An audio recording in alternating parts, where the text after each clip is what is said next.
తాకట్టులో ఉన్న బంగారాన్ని విడిపించి ఆ రోజు ఆన్లైన్ రేటుకే మేము కొంటాం. Sharma gold company. సో ఇప్పుడు జ్యువెలరీకి ఫ్యాన్ ఉన్నారు, శారీస్ కి ఫ్యాన్ ఉన్నారు, హెయిర్ స్టైల్ కి ఫ్యాన్ ఉన్నారు, నా వాయిస్ కూడా చాలా మంది ఫ్యాన్ ఉన్నారు. దానికి ఫ్యాన్స్ ఉంటారు. ఒకరిద్దరికి నచ్చింది కానీ చాలా మంది 80% ఫ్యాన్సే ఉన్నారు. ఎదుటి వ్యక్తి మిమ్మల్ని కలిసినప్పుడు చెప్పేది ఏంటి? మీలో నచ్చే ఒక మంచిదంటే నేనైతే నవ్వు అని చెప్తాను. మెజారిటీ స్మైలే చెప్తారు అందరూ ఒక్క నవ్వుతో. ఫస్ట్ చూడగానే నా గురించి తెలిసిన వాళ్ళు నా మంచి మనస్సు నచ్చుతుంది అంటారు. పరిచయం అయితేనే కదా తెలుస్తుంది. బయట నుంచి చూసే వాళ్ళకి ఆరగెంట్ గా తిమురుగా ఉంటుంది. ఏంటి అమ్మాయి చాలా యాటిట్యూడ్ గా ఉంది అనుకుంటారు. పక్కకి వచ్చి నాతో మాట్లాడితే తెలుస్తుంది కదా. ఓకే, సో అందరికి నవ్వు పెదాల మీదే ఉంటుంది, కొంతమందికి లోపల నుంచి వస్తుంది. రోజా గారికి ఎక్కడి నుంచి వస్తుంది అంటే మా నాన్నగారి నుంచి వచ్చింది. సేమ్ ప్రింట్ నేను, మా డాడీ స్మైల్ నా స్మైల్. సో మా నాన్న ఇచ్చిన వరం అని చెప్పొచ్చు. ఓకే, అందుకేనేమో నేను బాధగా ఎవరికి తెలియదు. మాక్సిమం ఎప్పుడు హ్యాపీగా ఎలా ఉంటారని అడుగుతారు నన్ను. నా ఫేస్ స్మైలింగ్ ఫేస్ ఉంది. ఓకే, సో మా అమ్మ నాన్న నాకు ఇచ్చిన వరం అది. సో ఏది వచ్చినా తట్టుకునే శక్తి భగవంతుడి ఫ్యామిలీ నుంచి వచ్చింది. భగవంతుడు ఇచ్చాడు. ఏదైనా ధైర్యంగా పోరాడే శక్తి మా ఇంట్లో మా ఫ్యామిలీ మెంబర్స్ ఇచ్చారు. సో అన్నలంటే ప్రాణం, అంటే భయం.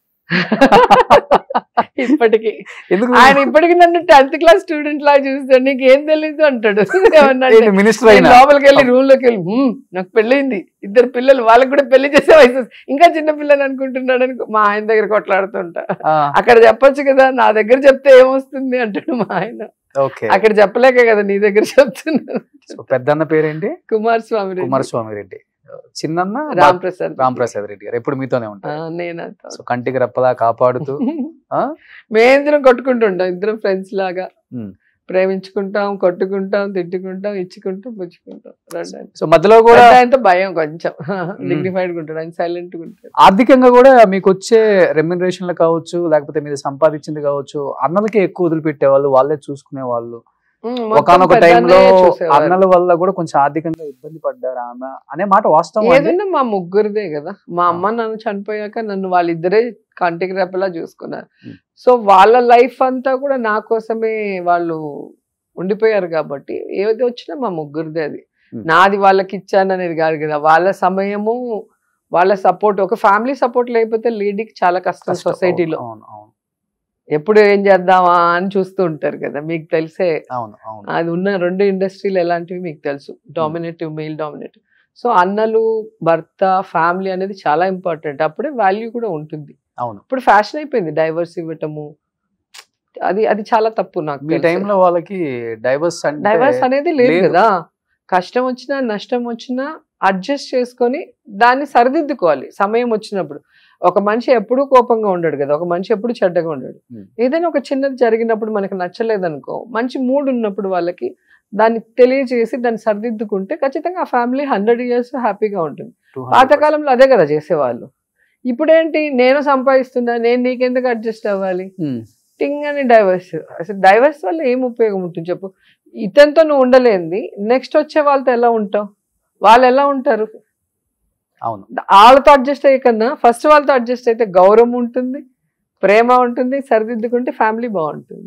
సొసైటీలో ఒక పేరు, సొసైటీలో ప్లస్ ముఖ్యంగా పిల్లలు చాలా ఇబ్బంది పడిపోతారు. చాలా ఫ్యామిలీస్ లో ఇప్పుడు మీరు చూస్తే వాళ్ళు ఒక పెళ్లి, వీళ్ళు ఒక పెళ్లి చేసుకుంటారు. ఈ పిల్లల్ని ఎవరు చూసుకుంటారు? వీళ్ళిద్దరికి పుట్టిన వాళ్ళు. మంచి బట్టలు, మంచి భోజనము, లేకపోతే కార్డులో డబ్బులు వేసి ఇవ్వటం కాదు కదా. ఎమోషనల్ బాండేజ్, వాడికి ఒక భద్రత కలిగించాలి కదా. అలాంటి వాళ్ళు మనం చాలా మంది ఇండస్ట్రీలో కూడా చూస్తాం. సో మెయిల్ డామినేషన్ ఎక్కువ ఉంది కాబట్టి ఆ టైంలోనే శుభ్రంగా ఇండస్ట్రీలో శెల్వా గారిని మీరు పట్టారా, మీరు శెల్వా గారిని పట్టారా? ఫస్ట్ ఇయర్ లో 91లో ఫస్ట్ సినిమాలో ఫస్ట్ షెడ్యూల్లోనే మా ఆయన పడిపోయారు. ఆయన పడిపోయారు. అప్పుడు నేను చాలా చిన్నదాన్ని, నాకు అసలు ఆ లవ్ గివి ఏమీ తెలియదు, లాంగ్వేజ్ రాదు నాకు. అదొక పెద్ద టెన్షన్ ఆ తమిళ్. సో ఆ సినిమా షూటింగ్ లో నాకు వాళ్ళు ఏదైనా ఇస్తే దాన్ని నేర్చుకోవడానికి సరిపోతుంది, ఇంక వేరే ఆలోచన ఉండేది కాదు. సో మా ఫ్యామిలీ ఆయనకి నచ్చింది. మా మదర్, ఫాదర్, మా అన్నయ్యలు, నేను ఆ బాండేజ్ చూసి ఆయనకి నచ్చి మా అమ్మ నాన్నని అడిగారు, నాకు కూడా చెప్పలేదు. మీ అమ్మాయి నాకు నచ్చింది, నేను వెనకబడి ప్రేమించి మళ్ళీ మీరు నో అంటే నేను గడ్డం పెంచుకోవడం ఇవన్నీ నాకు ఇష్టం లేదు, నేను ప్రాక్టికల్, నాకు మీ అమ్మాయి నచ్చింది, మీకు నేను నచ్చితే చేసుకుంటాను అన్నారు. సో ఆయన అప్రోచ్ నచ్చింది వీళ్ళకి. 91లోనే నాకు ఎంగేజ్మెంట్ అయ్యింది. యాక్చువల్ గా సినిమా రిలీజ్ రోజే పెళ్లి చేసుకుందామని ఫిక్స్ అయ్యాం. కానీ మళ్ళీ ఏమనుకున్నాం అంటే అన్నయ్యలు ఇద్దరు నాతో ఉండిపోయారు, అమ్మ వాలంటీర్ రిటైర్మెంట్ ఇచ్చి నాతో ఉండిపోయింది. సో మనం సడన్ గా మన సెల్ఫిష్నెస్ తో వెళ్ళిపోతే వీళ్ళందరికీ ఇబ్బంది అవుతుంది కాబట్టి ఒక సినిమా వాళ్ళకి మనం చేద్దాము, చేశాక మళ్ళీ పెళ్లి చేసుకుందాం అని చెప్పి సమరం స్టార్ట్ చేసాం. ఆ టైటిల్లో ఏంటో కానీ నా లైఫే సమరం అయిపోయింది. యాక్సిడెంట్ల మీద యాక్సిడెంట్లు. నాకు తల యాక్సిడెంట్ అయింది, కాలు యాక్సిడెంట్ అయింది. సో చాలా రోజులు సినిమా 1 year అయిపోయింది కదా. సో అప్పులు అయిపోయి సెట్స్ అన్ని అట్లే ఉండిపోయినాయి కదా, తీయలేక వేయలేక. ఆ రిలీజ్ లోపల బాగా ఇబ్బంది అయింది. సో అవన్నీ క్లియర్ చేసుకొని అందరం సెటిల్ అయ్యే ముందుకి 2000 అయిపోయింది. 2002కి పెళ్లి చేసి 2002కి పెళ్లి. అవును. సో అన్ని ప్రాబ్లం క్రాస్ చేసి 2002 హ్యాపీగా. బట్ 22 సంవత్సరాలు అయిందా పెళ్లి అయిపోయి? 22 సో 11 ఏళ్ళు లవ్, తర్వాత 22 ఏళ్ళ పెళ్లి. 33 years.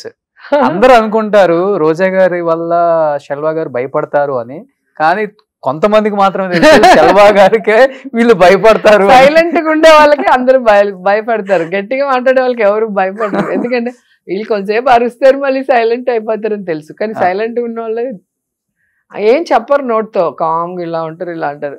పిల్లలు కూడా ఆయనకే భయపడతారు, నాకేం భయపడరు, ఫ్రెండ్స్ లాగా ఉంటారు నాతో, ఆయనకే భయపడతారు. అవును.